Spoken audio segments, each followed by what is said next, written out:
Yes, I think we can make a start now. So basically,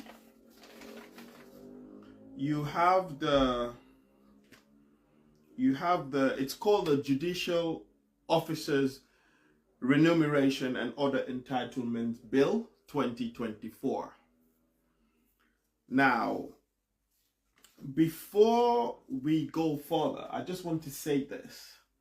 I did a post today. I wrote just a short, I can't say it's an article. It was just a write-up giving my opinion. But wait, can you guys hear me clearly? If you can hear me clearly, kindly, can you just let me know?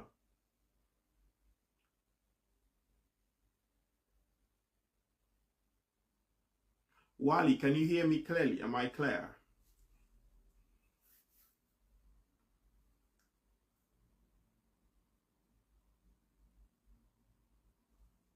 I'm not sure if the comments are moving or the video is. I don't know if the comments on my end seem. You can hear me loud and clear, yeah? Okay, all right, thanks. Okay. Now, what I'll do is I'll read the objects and reasons for the Judicial Officers Bill.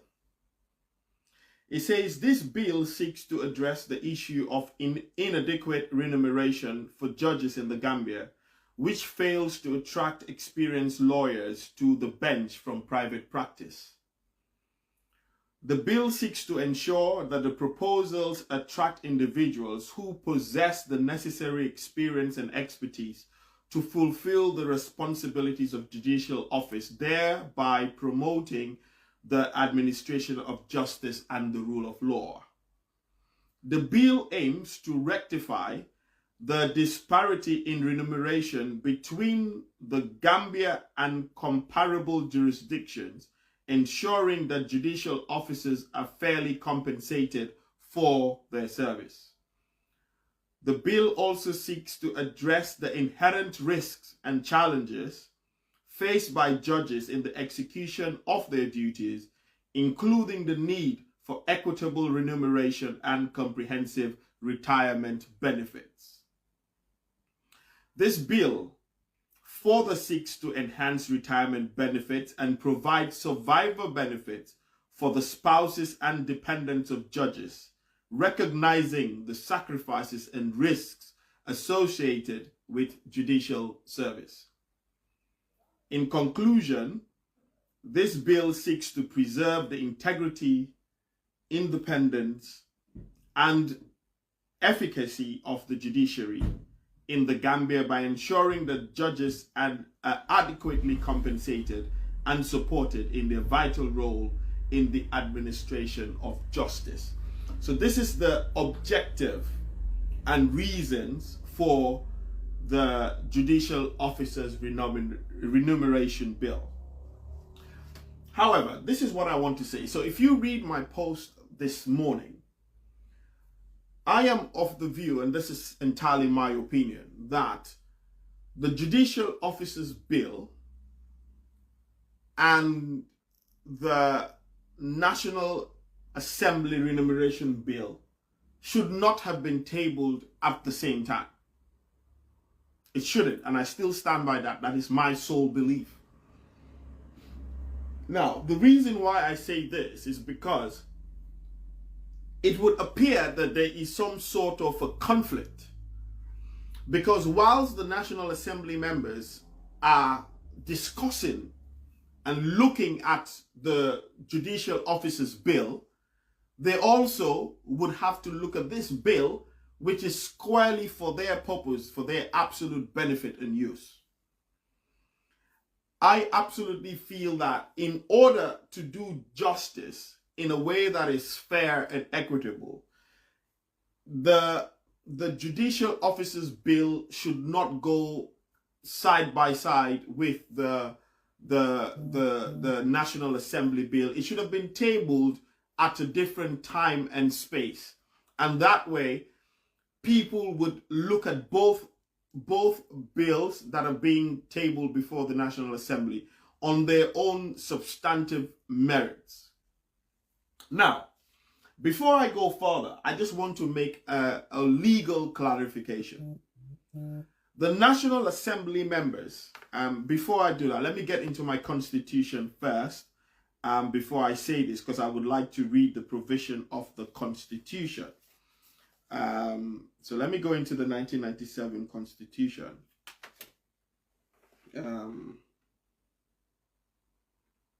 So that way.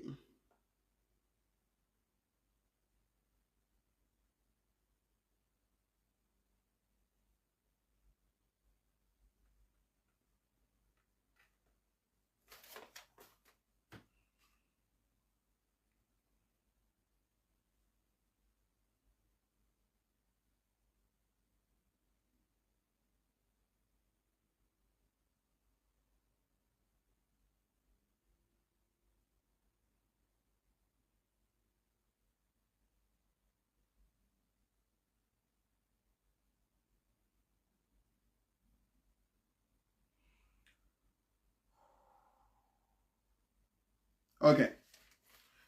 So basically, if you go back to the 1997 Constitution and you look at section 147, let's start with section 146. No, let's start with section 145 of the 1997 Constitution. So section 45 of the 1997 Constitution, part 6 says, there shall be a judicial commission, which shall consist of the Chief Justice, and it reads. So section 145 states that there shall be a Judicial Service Commission. I'll get to the point I'm trying to make. Now, if you look at that same part, and on the section 148, it reads, in the exercise of its function under this Constitution, the Judicial Service Commission shall not be subject. And I want you to read, to pay particular attention to the wordings of this part of the Constitution. So, shall is mandatory, may is discretionary. So this provision reads, and this particular section, 148, says, 1. In the exercise of its function under this Constitution, the Judicial Service Commission shall not be subject to the direction or control of any other person or authority. 2. The Commission may, by rules or otherwise, regulate its own procedures. And then it says the Commission may, subject to the rules of procedure, act notwithstanding any vacancy in its membership or the absence of a member, provided that any decision of the Commission shall require the concurrence of a majority. So I want you to pay a particular attention to section 148. In the exercise of its function under the Constitution, the Judicial Service Commission shall not be subject to the direction or control of any other person or authority. That's the first thing. Now, I'm going to take you back to section 4. Section 4.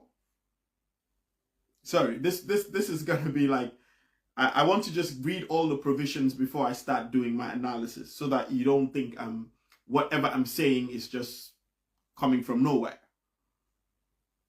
So let's go to section 4.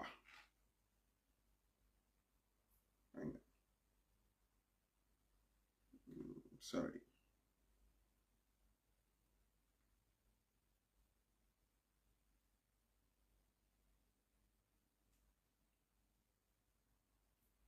Just bear with me.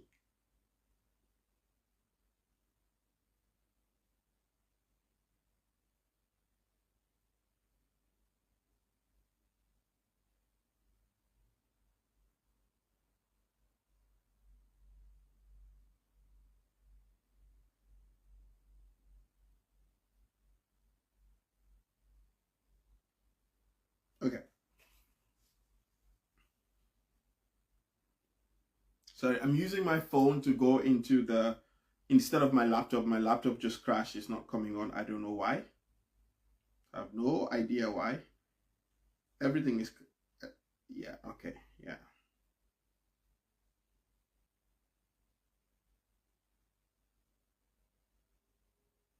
Okay. Okay. So that was section 148. Now, if you look at section 142.2, it says, a judge of a superior court shall be entitled to such salary, allowances, and on retirement such gratuity and pension as may be prescribed by an act of the National Assembly. As may be prescribed by an act of the National Assembly. Now, when you look at section 148, basically, what the law is saying is that when it comes to the remuneration of judges, when it comes to the service of judges, it is only the Judicial Service Commission that is empowered by the 1997 Constitution to make recommendations and set the standards for whatever there is that should be within the remuneration of judges. But what this section is telling you, section 142.2 is telling you, is that there should be an act. There should be an act. So it is a constitutional requirement. Now, I know people would be quick to ask and say, what has been happening with judges since the 1997 Constitution came into existence?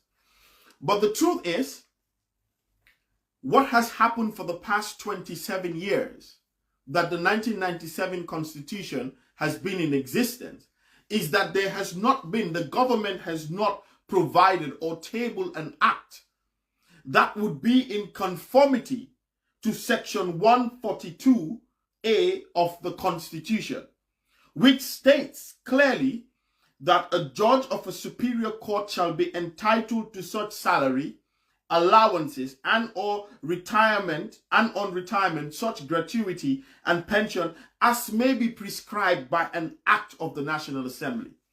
Now, what this section is telling you is, if there is no act of the National Assembly, then you cannot prescribe the pension, you cannot prescribe the remuneration of judges, because it would not be in conformity with the law.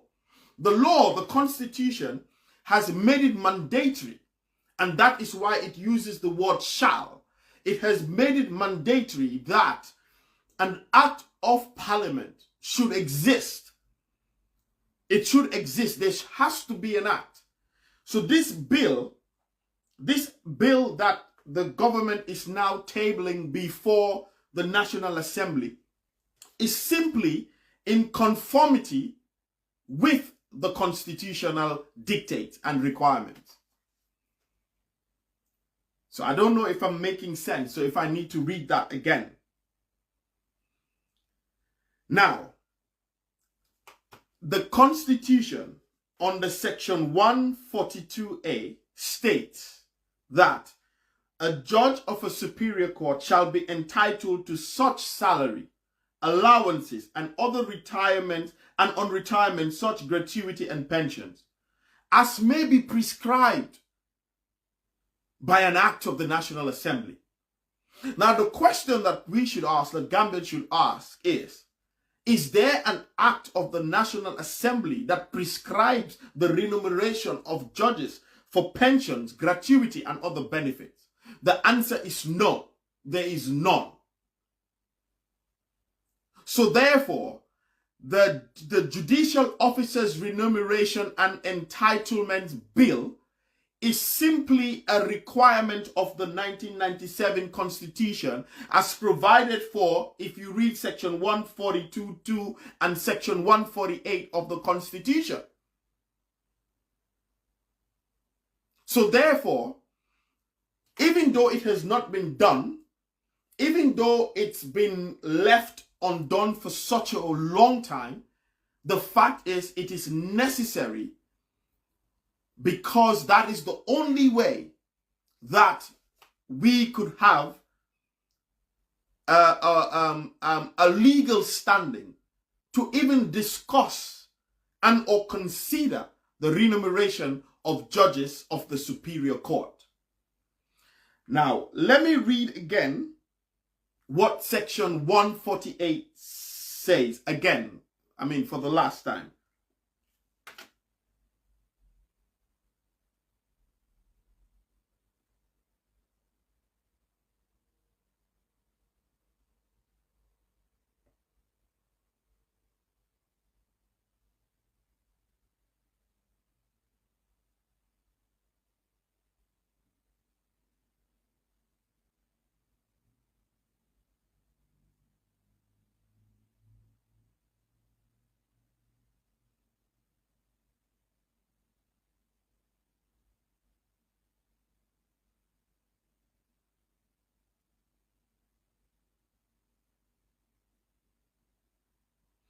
So section 148 reads, in the exercise of its function under the Constitution, the Judicial Service Commission shall not be subject to the discretion or control of any other person or authority. Right? Now, what this tells you is that basically the argument that the bill should spell out what the remuneration of judges is would be contrary. It would be unconstitutional, because the Constitution states that it is only the Judicial Service Commission. It is only the Judicial Service Commission that can stipulate, that can look into the remuneration, the pension and benefits of judges. Not the National Assembly, not the executive. Nobody has that power by virtue of section 142 and 148 of the Constitution of the Gambia. Now, we have those constitutional provisions. So those are the legal footing, the legal backing for this bill. Therefore, the National Assembly members cannot, I mean, I can see Abdullah Jawar's post. But Abdullah, the fact is, the National Assembly members don't even have the legal standing to kick out this bill because it is a constitutional requirement. There has to be a remuneration bill, because that is the only way you can conduct, look into, you can come up with any sort of scheme for pension, for benefits, for judicial officers. The Constitution says that the National Assembly cannot do so. They don't have that power. They don't have that right. The only authority vested with such powers is the Judicial Service Commission. Now, what this remuneration bill is doing is just bringing itself in conformity with the law, because the law has prescribed for it. So if you want to look at the pension for judges, now you cannot tell me that judges don't have a right to pension. You cannot tell me that judges don't have a right to gratuity. You can't tell me that judges don't have a right to other amenities, other benefits. Now, that is just as good for everyone. Civil servants have pensions. Civil servants have gratuity. Civil servants have other benefits. Even people working in parastatals, even people working in the private sector. Now, the law is saying that when it comes to judicial officers, when it comes to judges, it is only the Judicial Service Commission that can sit and look at this. Now, even before we get to the argument of what is the bill proposing, before we get into the bill in its entirety to substantively look at what benefits, what pension scheme, what entitlements, the first thing we need to look at is the fact that there has to be a bill. Because if there is no bill, then the Judicial Service Commission does not have anything to work with, because the Constitution says that there has to be a remuneration bill, an act of the National Assembly. There has to be something that the judicial officers can look into.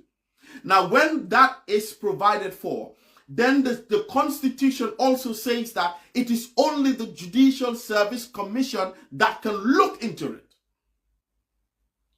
So, for example, the post on Watson Gambia, the position of Watson Gambia was that the bill can be supported if we can see, if we can know what is the entitlement of these judges, of the judicial officers. Now, it was a brilliant idea from Watson Gambia wanting transparency. However, that would be illegal. Not only would it be illegal, it would be unconstitutional, because the Constitution has specifically provided and say that and stipulates that there is no institution, there is no body, there is no authority in the Gambia that can look into the remuneration, the pension scheme, the benefits of judges of superior of judges of the Superior Court, of judicial officers, except the Judicial Service Commission. It is a constitutional provision. This act that is coming is a constitutional requirement for that position to come into effect, because the two work together. I don't know if I'm making sense. I am not yet getting into the benefits. I'm not getting into the substantive benefits. I'm not getting into, oh, a judge is entitled to this, a judge is entitled to that. No, I'm not getting there yet. That's the second part. What I'm dealing with is the legal footing. Should this bill happen? Yes, it is a constitutional requirement. There has to be a judicial officers bill that deals with remuneration and other entitlement. There has to be. There's no two ways about it. In fact, looking at the Constitution, I think it is an entrenched clause. I don't even think it can be amended. I don't think it can be taken out except through a referendum or whatever you call it. I definitely think, I stand to be corrected, but I think it is an entrenched clause. So there is no way the National Assembly members, they don't have any legal standing. If the National Assembly members are to make an argument in the hallowed chambers of the National Assembly to say that we want to know, we want to discuss, they don't have that power. The Constitution has taken that power, has stripped them of that power. The Constitution, the 1997 Constitution, is saying that it is only the Judicial Service Commission that is vested with such powers, such rights. That is the legal standing, and that is the wording of the Constitution. And it is not discretionary. It says shall, meaning it is mandatory. Meaning you cannot circumvent that law, that provision. So in all essence, there has to be, the bill has to be passed.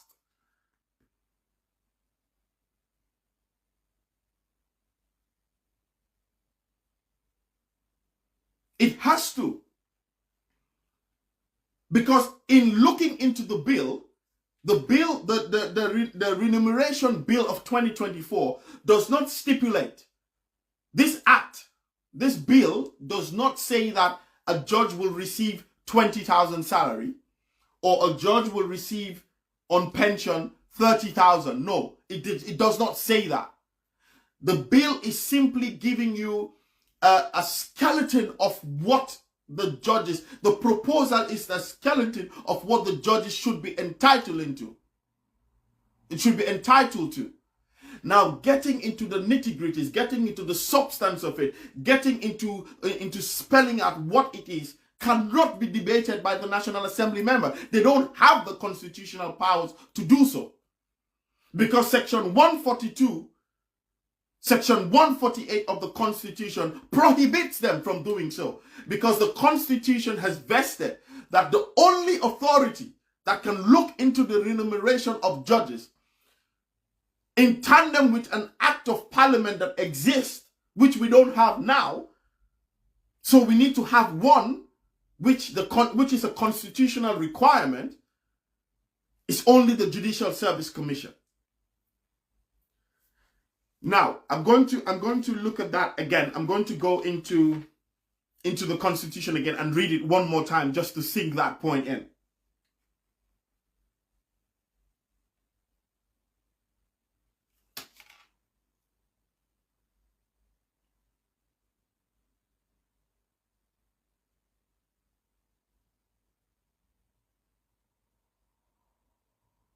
Now, let's look at section 141. Section 141, this is the preceding section. It says that, it says, subject to the provisions of the section, a judge of a superior court may retire on pension at any time after attaining the age of 65 years. Of course, this has been changed, I think. Shall vacate the office of judge on attaining the age of 70 years. This has been changed now to 75. It has been amended. And now the retirement age for judges is 75. May have his or her appointment terminated, notwithstanding that he or she has attained the age of which he or she is retired to vacate it, in office for a period of 6 months, right? Now, when you look at 42, again, it says, a judge, and I'm going to read this one last time, a judge of a superior court shall be entitled to such salary, allowances, and or retirement and gratuity and pension as may be prescribed by an act of the National Assembly. So you see in this section, it's basically telling you that the allowances, the pensions, the salaries, the benefits have to be looked into by an act of the National Assembly. Now, this bill is not yet an act. And of course, when it comes into law and it is passed, it becomes an act. And that is what the Judicial Service Commission will work with to make determine the pension, benefits, and other things of judges substantively. Now, let us go forward and look at section 148. Again,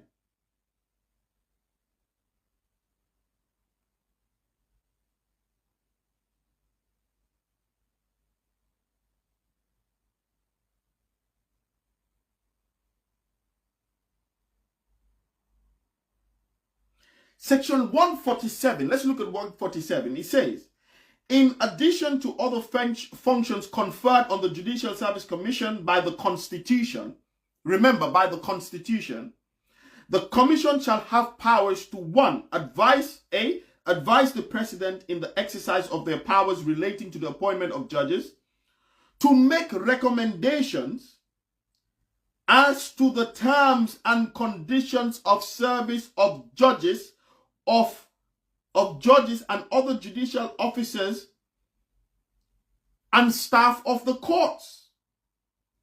To make, so look at section 147B.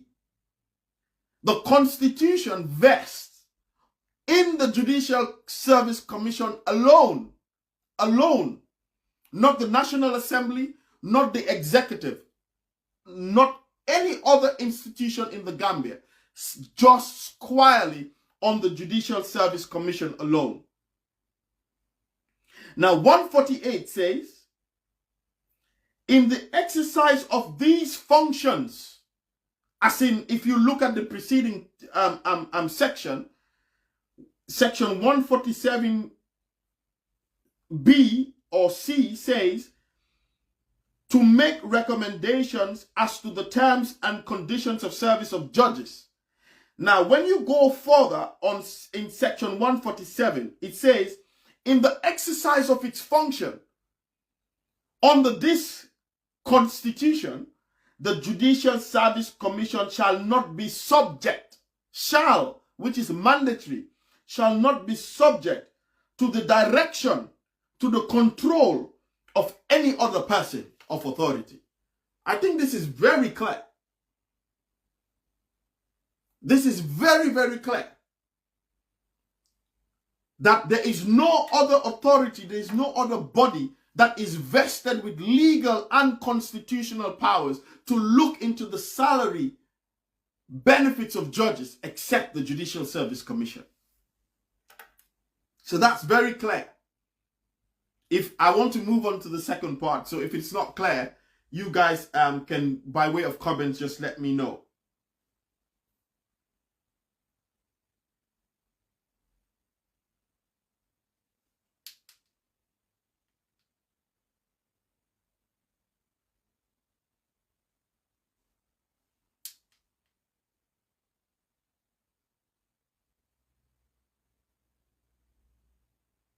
So I guess it's clear. Now, let's go to the second part. And the second part is, do we need to have a pension scheme? Do we need to have terms of service? Do we need to have entitlements for judicial officers?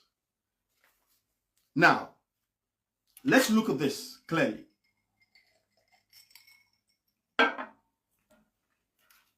Now, a judge in the Gambia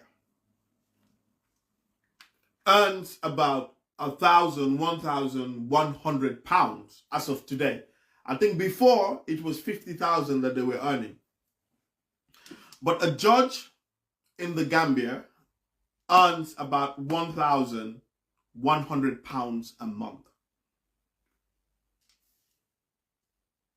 Now, the question to be asked is this.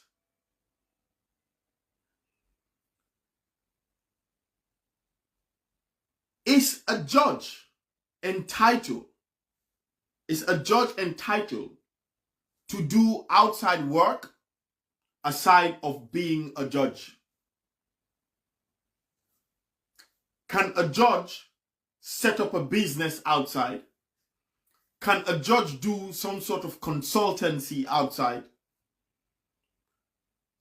Can a judge engage in any other business where they could earn some sort of money? The truth is no, they cannot. They cannot. So a teacher in the Gambia, regardless of how meager, regardless of how low their salary is, a teacher can do another job. A nurse can do another job. So for example, you have nurses working at the Royal Victoria Hospital, but in the evening, they're doing private practice in private clinics. A judge cannot do that. A judge cannot do that. Judicial officers are prohibited from doing that. They can't do that. They can't engage in any other sort or form of employment. So a doctor working at the RBTH can set up a private practice, can set up a private clinic where apart from their salary, they can work and do other things. A nurse can do that. A teacher can do that. A police officer can do that. People serving in the military can do that. But judges are prohibited. They cannot. So the only sort of salary, the only sort of income that a judge has is basically their salary. I want us to look at this holistically from an objective point of view. Now, this is not to negate the fact, this is not to put aside the fact that Gambia is hard, it is struggling and everything like that. No. This is us squarely dealing with what we know is the honest and gospel truth. Now, judges are not allowed to involve in any gainful employment aside of the fact of them being a judge.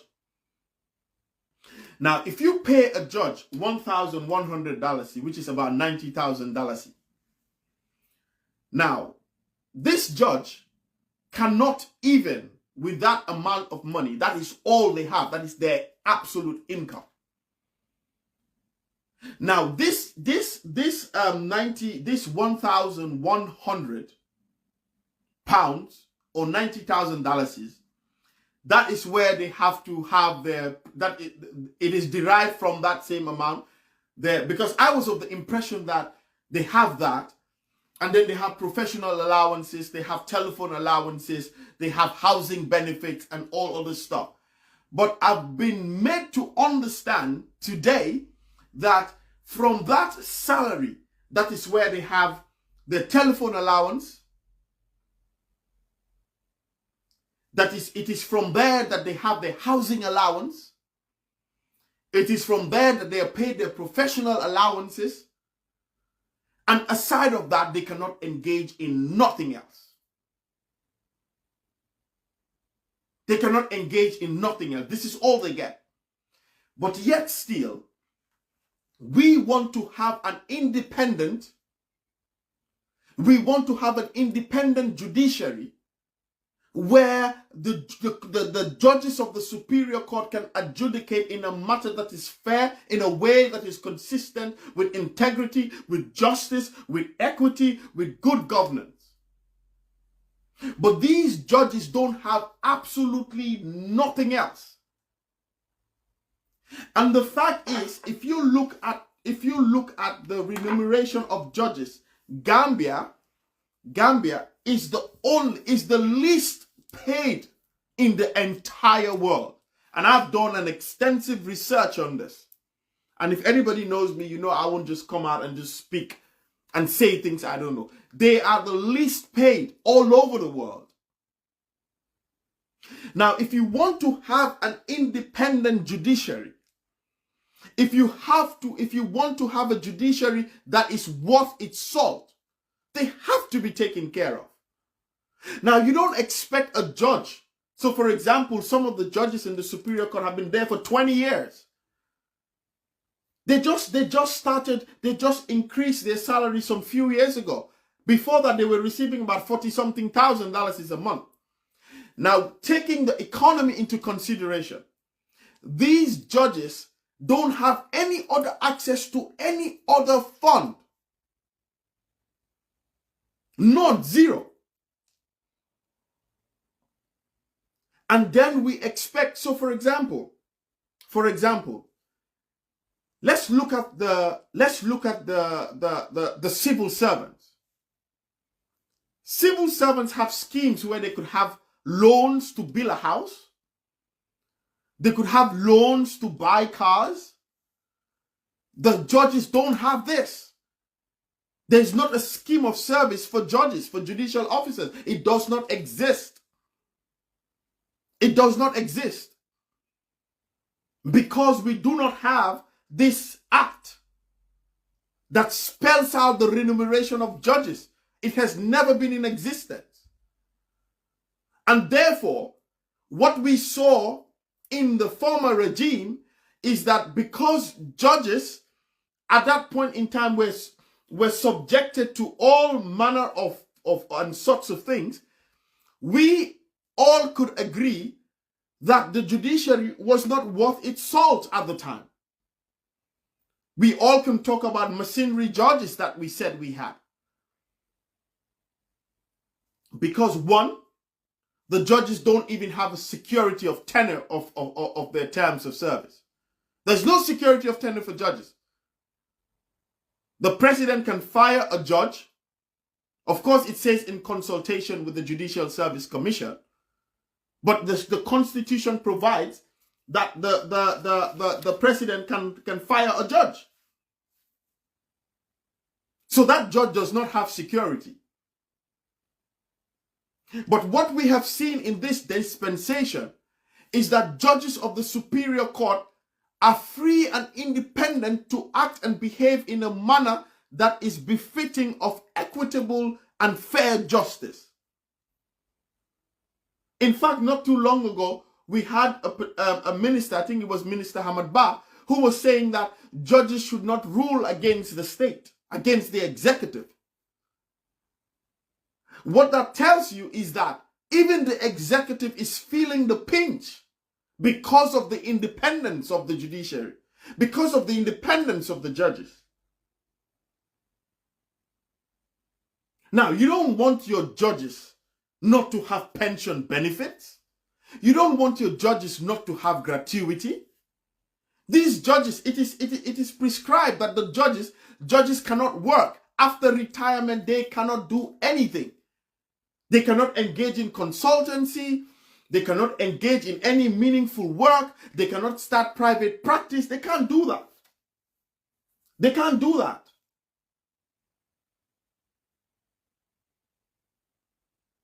So the truth is, it is high time. Look at ministers. Even look at the National Assembly members. They just had a scheme where they were all given brand new vehicles. Some are saying worth $3.5 million. Now, remember, these vehicles are part owned by the National Assembly members. A scheme was provided for where they're paying these things. The judges don't have that. They don't have that. Abdullah, they cannot go into private practice because that's what the rules and regulations stipulate. That's what it stipulates. So it shuts them out. They cannot. After retirement, a judge cannot go into private practice. Whilst active serving on the bench, a judge cannot engage in private practice. A judge cannot engage in any sort of legal consultation. The only thing a judge can do is to teach. And even the judges that are teaching, that are lecturing in the law school, are not paid salary. They are only given allowances. Little bit of an allowance, that's what they're giving. Because they're not allowed to earn a salary. So a judge in the Gambia, a judge can only involve in teaching the law, aside of being in the bar and being in the bench, on the bench. They can only teach the law. And even though they're teaching the law, they cannot receive salary for teaching the law. They can only receive an allowance. They're not entitled to salary. And Abdullah, I'm engaging you because you're commenting, and that is helping me. Do you know that as of now, and do you know that from time immemorial, judges in the Gambia are not paid per diem?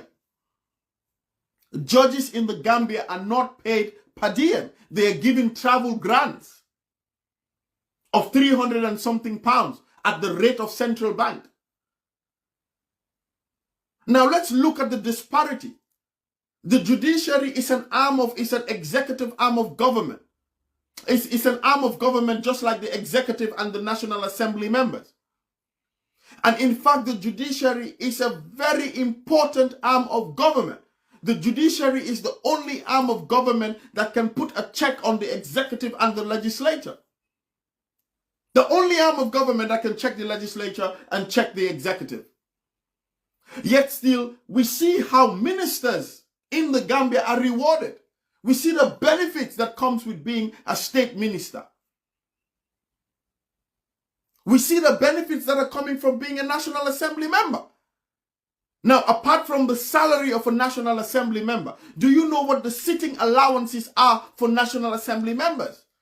Do you know the per diems that National Assembly members are paid for official travels? A judge cannot have that. A judge would only be given a grant.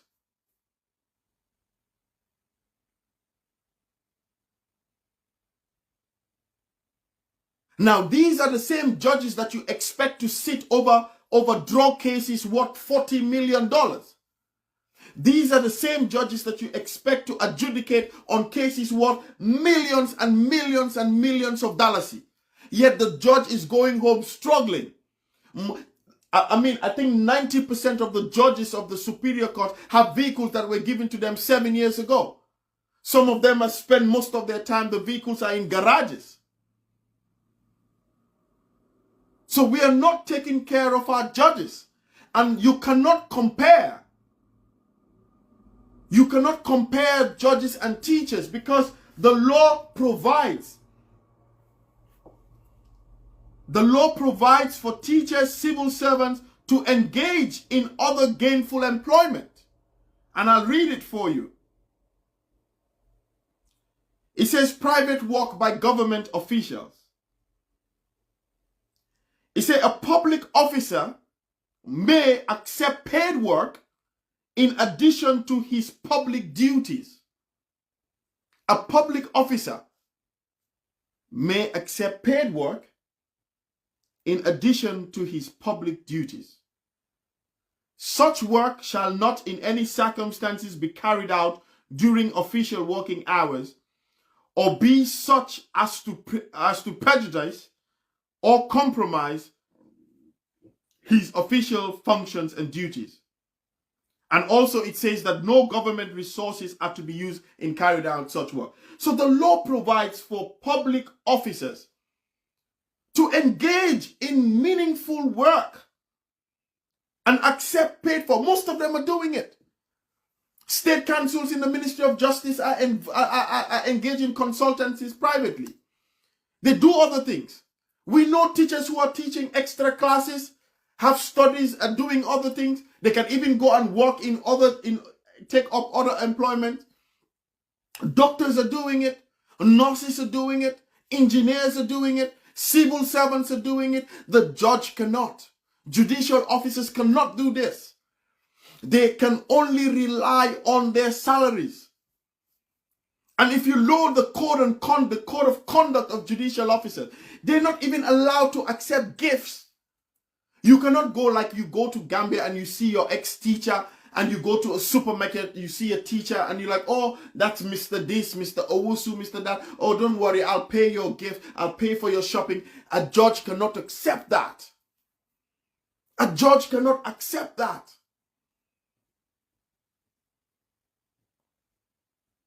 Once they do, they could be penalized. So a judge, the only dependent that judges have is on their spouses or their kids. Or their kids.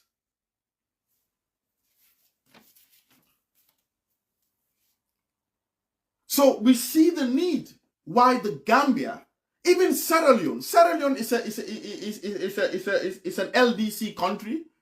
Their term as least developed countries. But what judges, the remuneration of judges in Sierra Leone cannot be compared, nothing compared to Gambian judges. Nothing compared. I know personally right now of a Gambian judge who has served from almost all his able life he has served in the bench. I've not spoken to him. He's my uncle. I've not spoken to him. I cannot even remember the last year that I spoke to him. But him and Justice Janet, I think Justice Janet, and I'm talking about Justice Raymond Sock. Justice Raymond Sock has served in the Superior Court for how many years? There is no scheme of pension for judges. So what is Justice Raymond Sock having? He has no security in his house. His pension is the same as civil service pension. So Justice Raymond Sock, I would assume, is receiving a pension of maybe $8,000. That is what you expect a judge that has served for over 20, 30 years in the bench to receive. And this man, in the execution of the function of his duties, could not have taken any other employment of any sort. He couldn't even subject himself to certain loans in the banks. Because, if you want to have a loan in a bank, you have to come up with some tangible or good collateral. What do they have? What do these judges have? They have nothing. Now, to some people will be like, oh, 90,000 is a lot of money. No, but listen to me, my friend. Just compare a 90,000 that a judge is getting. No, Jobis, that is what I also thought, that they were receiving salary and allowances. They are not getting any other allowances. Everything, the salary plus the allowances is what amounts to £1,100. That is what they're receiving as we speak. That is what they're receiving. That includes housing allowance. It includes professional allowance. It includes telephone. Ministers have postpaid lines that are being paid for. Even civil servants are giving credit. They're giving allowances they're giving scratch cards. A judge does not have that. Judicial officers do not have that privilege. And we see, the honest truth is, we can see that the judges are now, yes, I had an issue before. I had an issue like, why are the court cases, why are they so slow? Why are the court processes so slow? But do you know, Jobis, I was shocked to find out that in the entirety of Gambia, including, I'm telling you from Banjul to Koina, do we know we don't even have up to 30 Superior Court judges? It's about 20 something. We don't have up to 30. What is it going to cost our government to ensure that the judges are adequately taken care of? Because they don't have any other means. No other means of income. No other source of income. They are prohibited from engaging in any other gainful employment while serving on the bench, rather. So the whole cry for me, I have a problem. I have an issue with the National Assembly remuneration bill. But the way it was done, it was cleverly done, strategically done, so that the two will come together.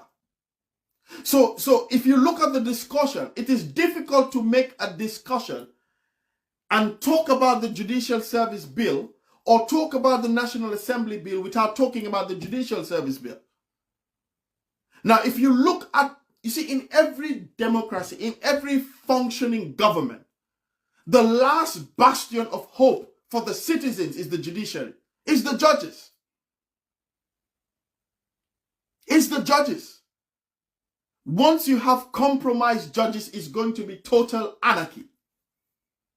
It's going to be total anarchy. It's going to be a lawless society.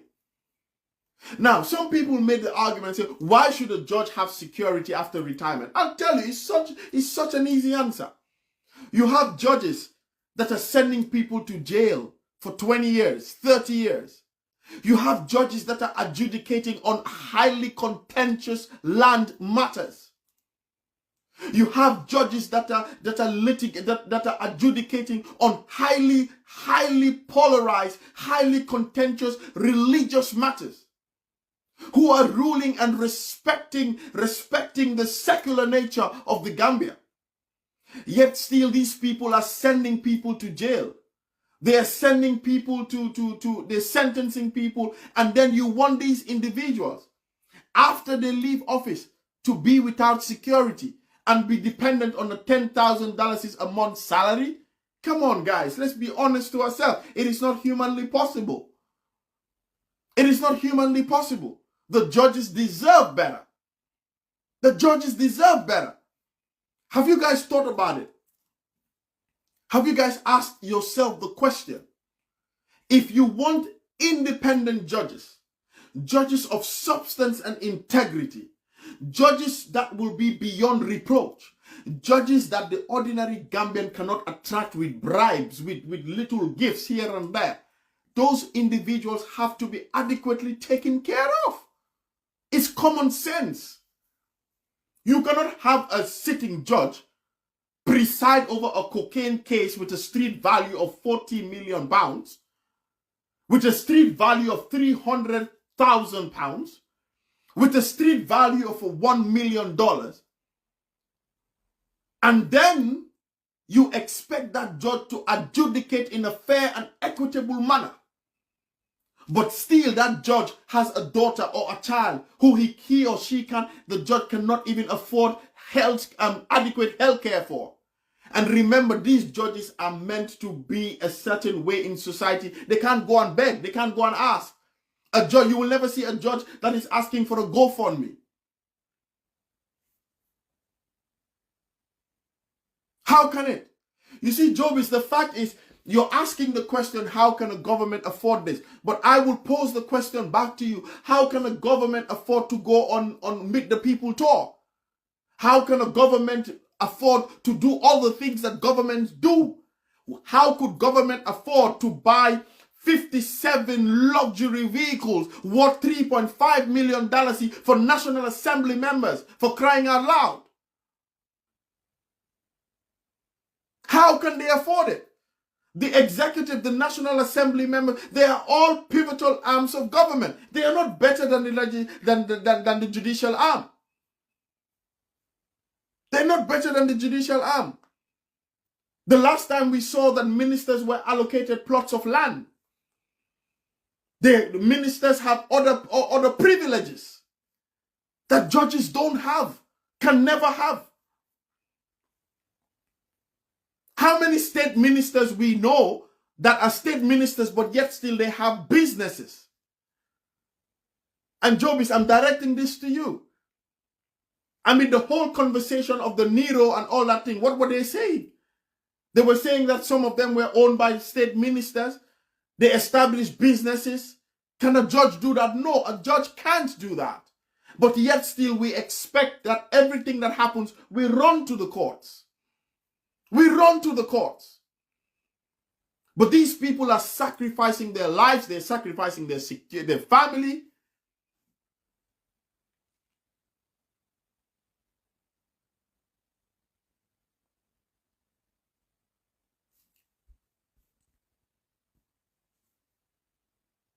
You see, it's so funny because you have very half-baked people. I'm reading this comment from a person that says, your argument is weak and flawed. Judges are public servants. How dare you advocate for hefty salary for judges when vast majority of taxpayers are wallowing in economic backway? It's because, you know, some people don't even understand. I mean, I won't even dignify you with a response, you know, because dignifying you with a response would even mean that I'm validating your comment. But to the people that understand what I'm saying, and now that brings me to a very important point. Okay, now let us look at this. Let us look at the bill. Hang on, I'm gonna look at the bill. I'm gonna look at the bill. Let's look at the bill.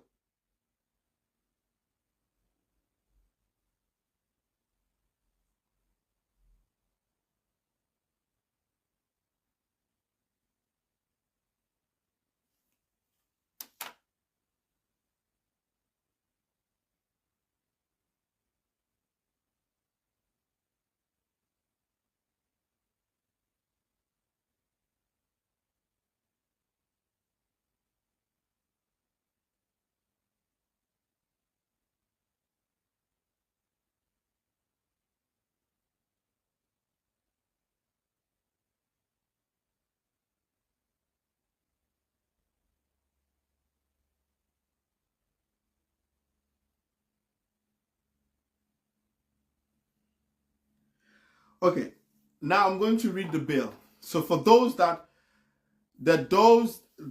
don't understand, I'm going to read this now. Because you see the thing about Gambia is people just rush and say things, but most of the time they don't even read, they don't even understand, and they don't consult, they don't research. Now let's look at the bill. Now people are thinking, you know, the average Gambian is thinking that once this bill is passed, then pam, judges receive an increment in their salary. That is not true. That is false. That is false. That is false. Because that is not what it is. Now, I'll read the provisions of the bill. It says, the commission shall, whenever, and I hope you're paying attention to this, whenever government conducts public service pay review, carry out an inquiry into the adequacy of the emoluments payable to judicial officers and submit a record on its findings to the President for approval within 3 months after the date of commencement of the inquiry. I'll go further. In conducting the inquiry, the Commission shall consider the economic conditions in the Gambia, including the cost of living and overall economic and financial conditions of the government. Now, what does this mean? I'll explain to those that don't understand. Basically, what this is saying is, when that bill is passed, it does not mean it's coming into law. Well, it comes into law, but it does not mean that there is going to be an automatic increment of the salaries or benefits or whatever of judges. No, that's not what it means. That's not what it means. It will not happen. You can have this act, it could pass, and it probably would not come into existence maybe for another 5-10 years. Sorry, I just want to do this 1 second. 1 second. Sorry. Yeah, okay. Sorry, 1 second. 1 second. I just want to do this. I don't want to be distracted. Sorry, 1 second.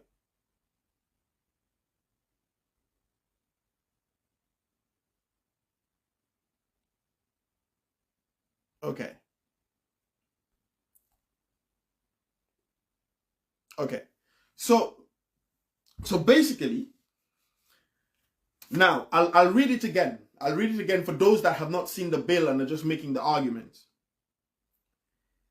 It says,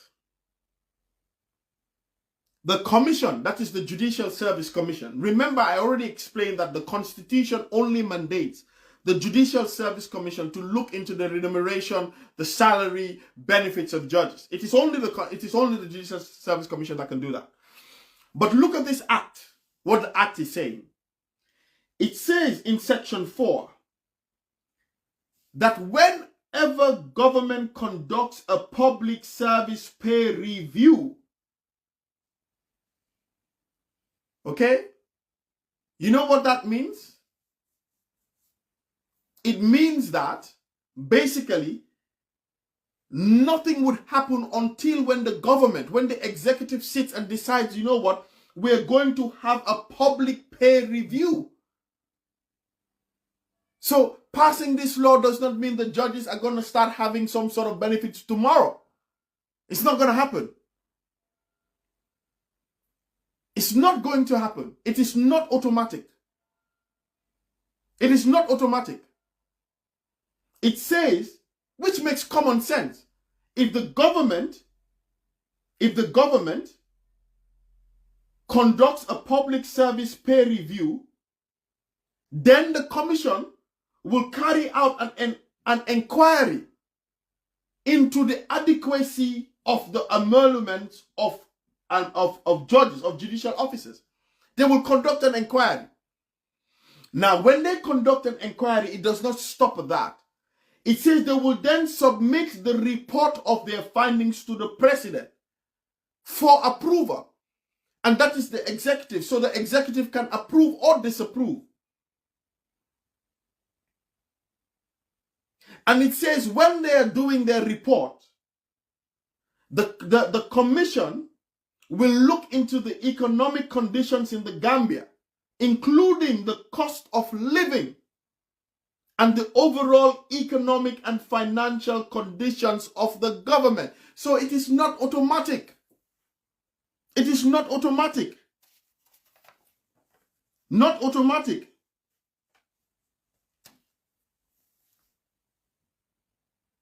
It is absolutely not automatic.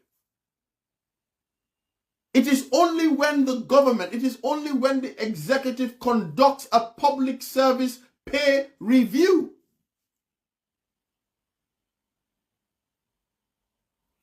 Sorry, let me just do this 1 second.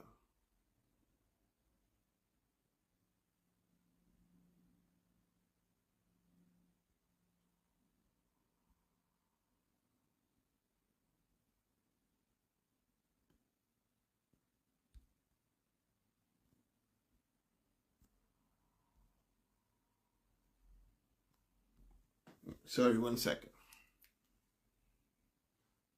I'm just being distracted. Just sorry, 1 second. I just need to block this idiot from my Facebook and then I can continue. Hang on 1 second.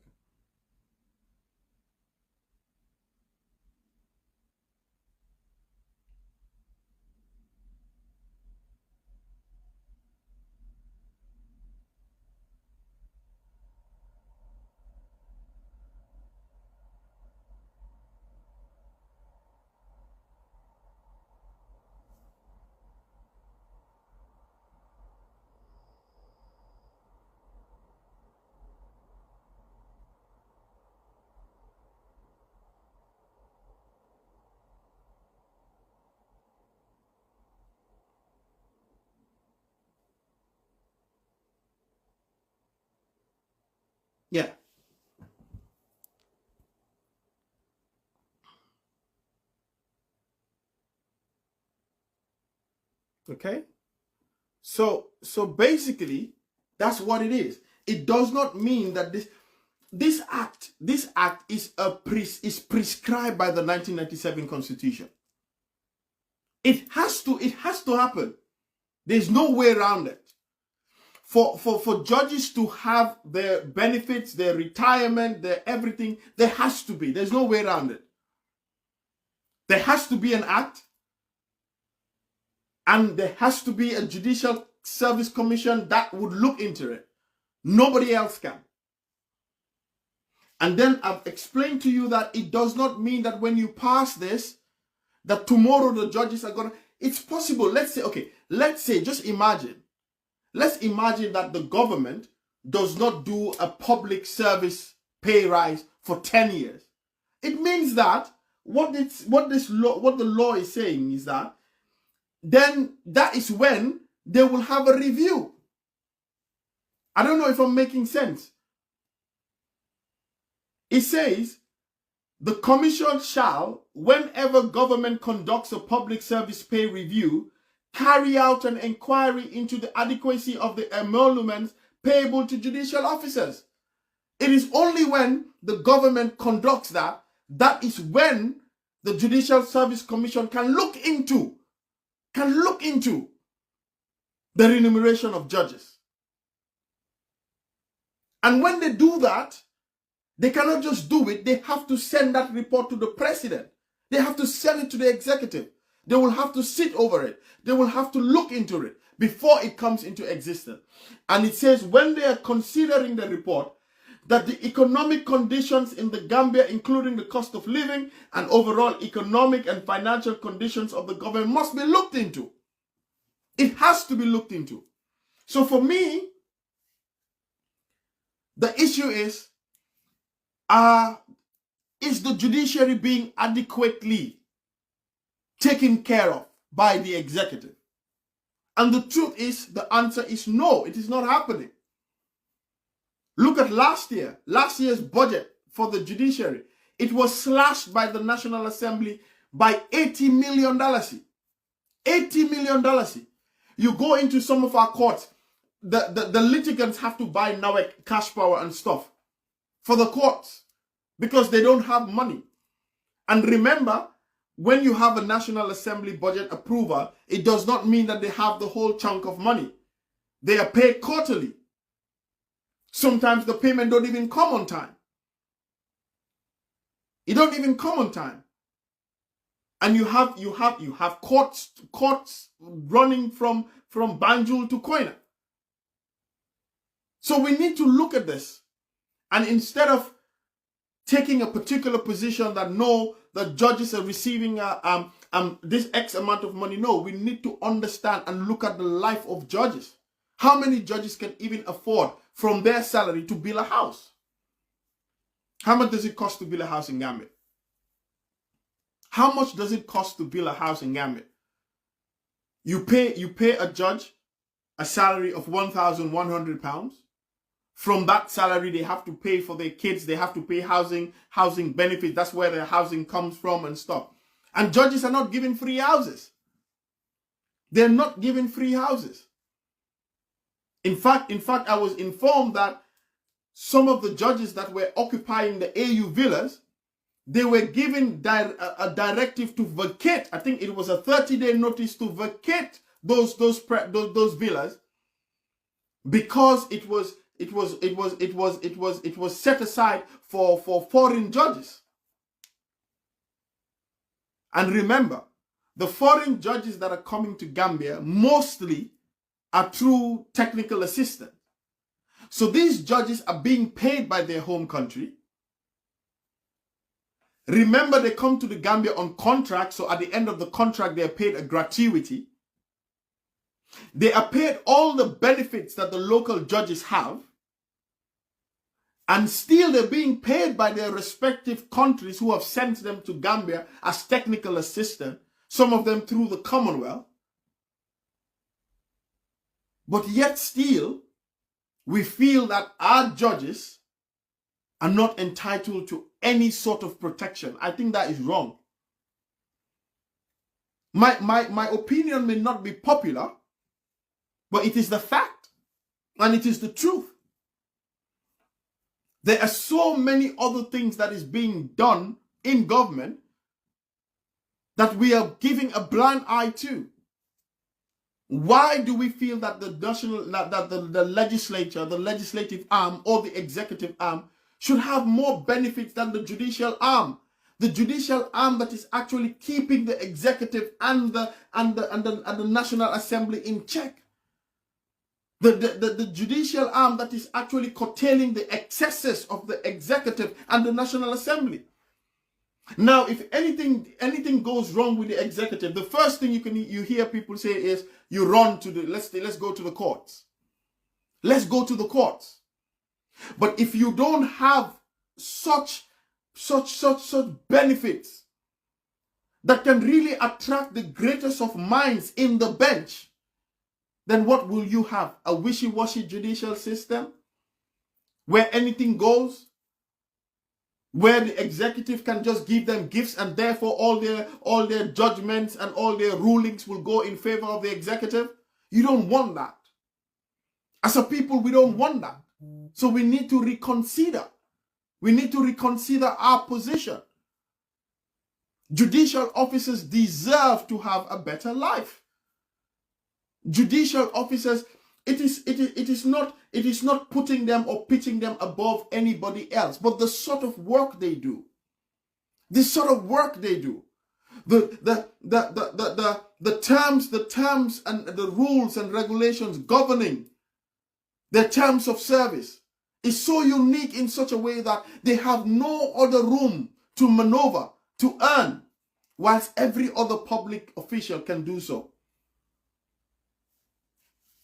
Every other public official can do so. So we really need to understand. And what we need to be careful of is, I think it is a strategy that you have the Judicial Service Bill, and then you have the National Assembly Bill coming at the same time. So it's difficult to critique one and leave the other. And I don't think that should have happened. But the honest truth is, the judges have to be taken care of. I mean, the last time I heard the Chief Justice was talking, I think in one of his speeches or deliberations, I can't remember, but he was saying an advert was placed out, I think placed in the newspapers and stuff. I think an advert was put out for people to come forward to serve, to serve, on the bench. And he was talking, and you could see the pain, because he was saying that only one individual out of the private bar applied to serve on the bench, and the person that applied couldn't meet the constitutional requirements of being a judge, of serving on the bench in the Superior Court. Now, what does that tell you? What does that tell you? It tells you that nobody wants to serve on the bench because there is nothing there for them. You cannot serve on the bench for 20 odd years, adjudicating on the most serious of cases, and you retire and you have an $8,000 in pension. Boy, digga, no, it's impossible. Seriously, that cannot happen. It's not happening anywhere else in the world. It cannot continue to happen, or else we will have a watered-down judiciary that will attract not the best of minds, not the people with the greatest of integrity, not people with substance, not people that can stand to power, that can adjudicate on a fair and equitable way. We will just attract just anyone, people who are desperate to just gain employment and or seek favors. We need an impartial, independent, and robust judiciary.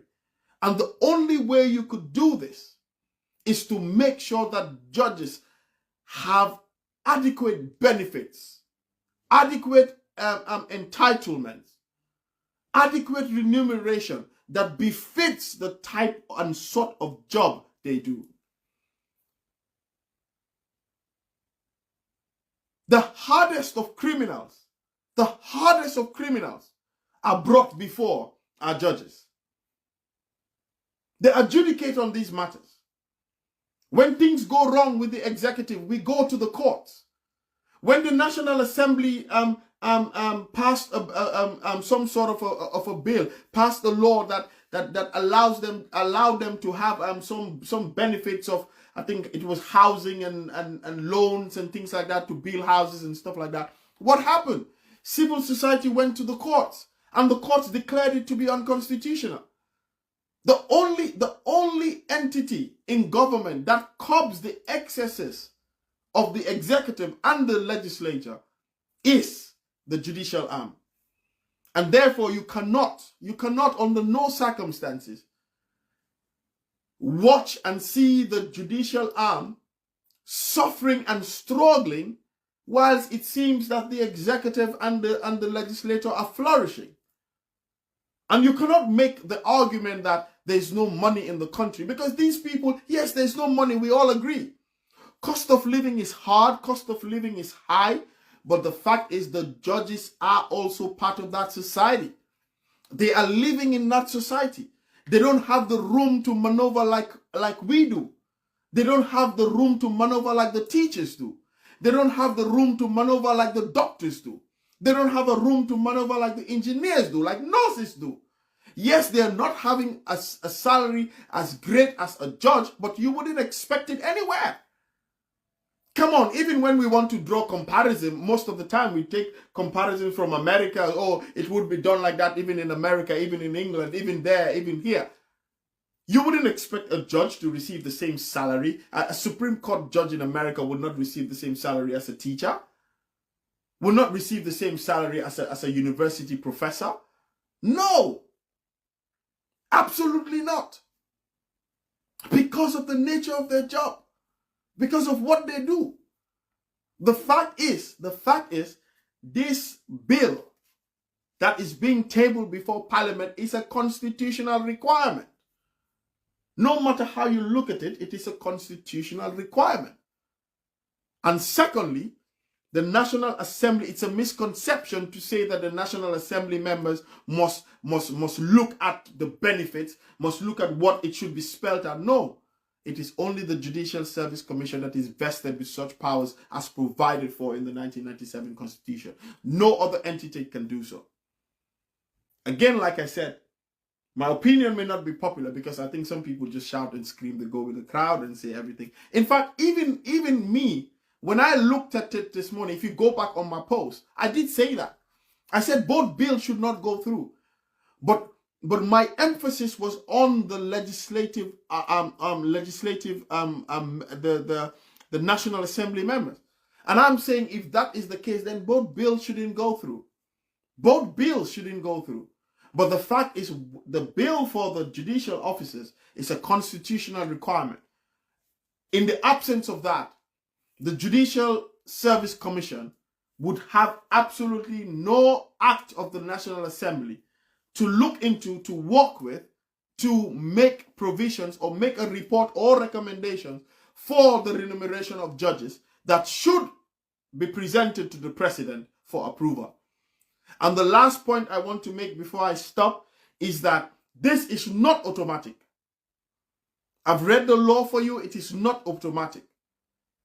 It only comes into effect when the executive makes a decision that there should be a public service pay rise, pay review, and it is only then that the Judicial Service Commission can also look into the remuneration of judges, and in doing so, it must take into account the economic hardship of the country, the cost of living, the economy of the country, and other things, and then make a recommendation to the President.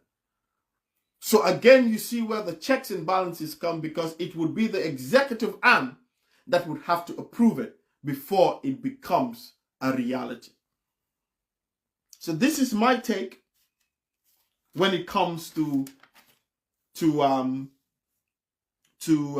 Judicial Service bill. I've done my little research on the law, and basically The bill is not automatic. It is not something that's going to increase the pay of judges tomorrow or Wednesday or next month or next year. No, it will only be when the government feels that there should be a public service pay review. And it is common sense. Why would the government feel that there should be a public service pay review, but then the judicial officers should be left out? It makes no sense. And that is what the law is saying. I'm going to do a comprehensive write-up on this video, and I'll share it. I'll cite the relevant law. I'll give my reasons for taking this position, and I'll leave it for the public, as always, to decide. So sometimes my views are not popular, but it is what it is. I thank you guys for joining me, and have a good night. I usually ask if there's anyone wanting to ask questions before I wrap up. Is there anybody that wants to ask anything, any questions or anything that I need to clarify before I wrap up?